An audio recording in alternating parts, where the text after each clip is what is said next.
Gamefi and NFTs is just booming right now, so it's always a pleasure to hear experts in the space tell us what we can expect in the future. What's next, Omar? All right, ladies and gentlemen, up next we have a keynote from Infinity Ventures crypto funding partner, Mr. Brian Liu. He'll be discussing the ins and outs of venture building, the world of GameFi, and introduction to guilds. Ladies and gentlemen, please help me welcome to the stage with a warm round of applause, Mr. Brian Liu, ladies and gentlemen.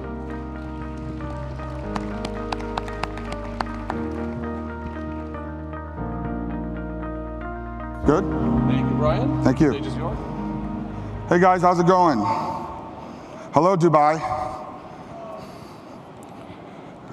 Well, my name is Brian Liu, and I'm the founding partner of IVC.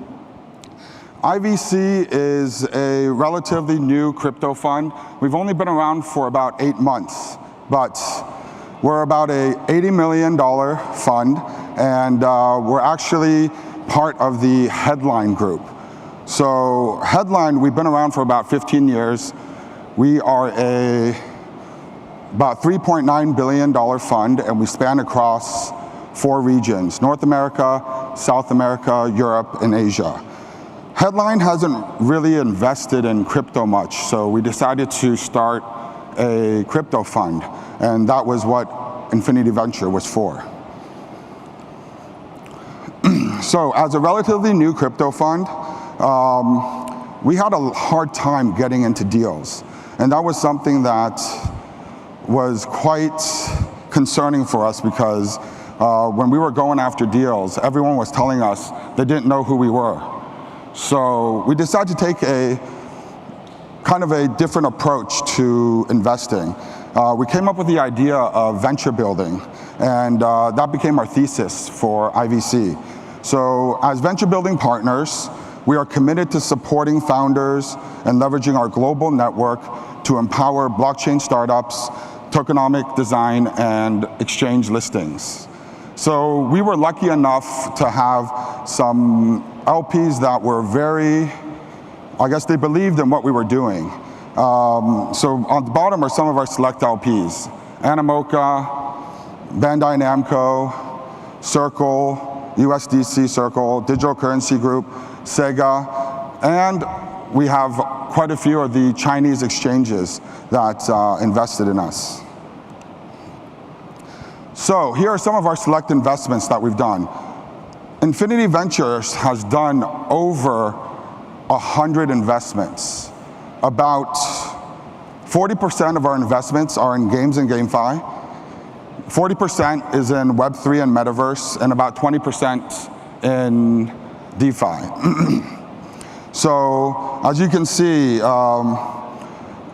YGG SEA is one of our investments, and I'll get into that because when I said earlier that we were venture builders, YGG SEA is one of the projects that we incubated along with YGG, since YGG was one of our first investments in the fund. So here, right here on this page, it shows a couple of the investments that we did, that we were doing for venture building. Now, when we first started, nobody wanted to give us a chance. So one thing that we promised that we would do with our connections around the world through Headline was we would help them break into markets that they weren't able to break into. In this case, for YGG, one of our first investments, they didn't want to let us invest. I mean, when I went to Gabby, we were the last investors in. He told us, we already have A16Z, we have Kingsway Capital, we have Delphi Digital, we have Bitcraft, we have pretty much everybody out there in crypto invested in us. Who are you guys? Why should I let you invest? So I told him, I'm like, well, you know, why don't you tell me what your biggest pain point is? And if I can solve your biggest pain point, you let me invest. So he told me that his biggest pain point was that because of COVID, he had a difficult time expanding out of Southeast Asia, especially out of the Philippines, which is where YGG was from. He's telling me that Indonesia, Thailand, Vietnam, Malaysia were not growing as organically as he would like. So us, as being a pretty decent Web 2 VC out there, we had our contacts and our LPs in all those regions already. So I told Gabby, I said, why don't I go to my LPs and ask them if they would come in and help you build YGG Thailand, help you build YGG Malaysia, YGG Vietnam. And then that was when the first concept of the YGG sub-DAO came about. So that was what spurred eventually Indie GG that just listed on FTX, Ola GG in South America, Sky GG in Korea, and then now the latest one that was also incubated by us, YGG Japan, that was just announced last week.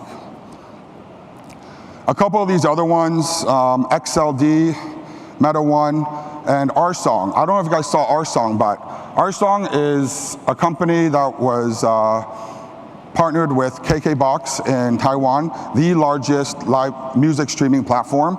And that was actually John Legend's project.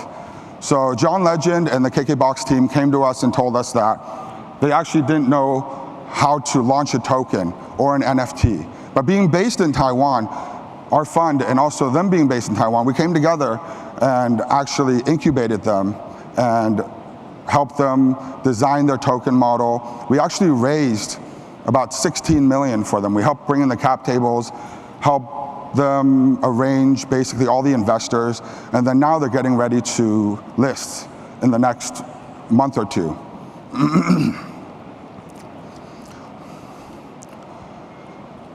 So, I believe that gaming is more native to Web3 than any other industry in the world. And we expect that the next billion users will actually be onboarded because of games. And I'm sure that you guys are hearing that Gamefi is actually an extremely hot topic. And everyone's talking about Gamefi, everyone's talking about NFTs.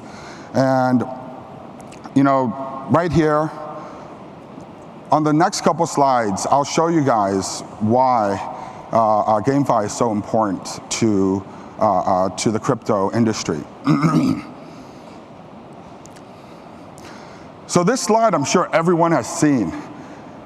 This thing is probably used in every deck, every pitch that any investors, or even you guys as companies pitching GameFi products. So if you take a look at this, this came out in August 2021. This is actually what really spurred and had people see that the capital of play to earn was in Southeast Asia. If you take a look at the Metamask accounts, and this is basically for the daily active users, the first country, even ahead of the US, is the Philippines. They have more daily active users for Metamask accounts than the US. Number 3 is Vietnam. Number 5 is China. 6 is India. And wait. Okay. So, and then on the right side, you can see that Axie Infinity is actually, wait, that number is actually incorrect, I think. I think it was at 29 billion, but I think my buddy changed it around. So as of right now, Axie is actually at 12.7, but before it was at 29 billion. So that's actually kind of impressive, considering that's the only one game out there compared to everyone else, where you have Activision Blizzard, which is a game studio, you have Nintendo, you have EA. Axie is a single game. And it's in the top 6. So, when I talk about GameFi, I get really passionate about it because I was a huge gamer back in the day. We're talking about 6-7 years ago when I was playing Game of War, and I'm sure there's a lot of people out here, I don't know, if you're about my age, about 40 years old, you might have heard about this game. It was the #1 ARPU game in both Google Play Store and Apple App Store. So I actually spent $500,000 playing this game. Ended up becoming #1 in the world. But all these gems that I had in my account, I couldn't use them They were useless to me. But if this was a Web3 game, I could probably recuperate my investment. I could probably sell these gems to, if they were NFTs, I could probably sell them to anybody, sell them to my Alliance members, sell them to just anybody on the market. And I could have recuperated some money instead of spending $500,000 for nothing. I mean, I've made some really good friends along the way, but other than that, I lost $500,000 in 1 year. So here you see tons of traditional Web 2 companies jumping into Web 3. The latest one that listed, I don't know if you guys even know it, they're the largest gaming studio in Korea. They just listed on FTX, and it's called Come to Us. The ticker symbol is C2X. That company right now is valued at about $4 billion, but they are a traditional gaming company. They built Summoner's Arena. You have Fun Plus that did Kings of Avalon, and they are, I heard, coming into Web3. Azure Games from Russia, they're raising a round right now, coming into Web3. Tap Fantasy just launched their game into Web3. The exact same game from Web2 is getting launched into Web3. I think they're launching next week. It's already in beta, but the full game launch will be next week. So if you look at this, it's quite amazing. Crypto unicorns. You guys heard Ryan from Delphi talking about it earlier. That game is from Laguna Games. The CEO is actually a AAA studio founder where they created crypto unicorns. That game, in my opinion, is probably one of the few games that can rival Axie. And if you read any of Delphi's articles, research articles on them, they said the same thing. Maybe the next Axie. So take a look at crypto unicorns. We over at YGG, we hold the most NFTs there. We have about 15% of their whole NFT collection, and that's one of our most bullish games.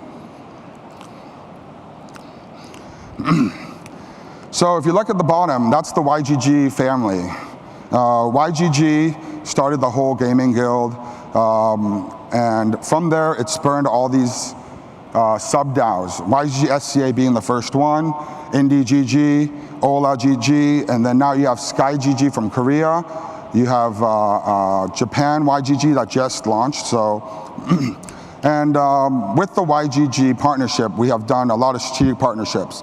We have Merit Circle as one of our investments, Akad Arena, which is a guild that looks into and works with esports gaming in schools.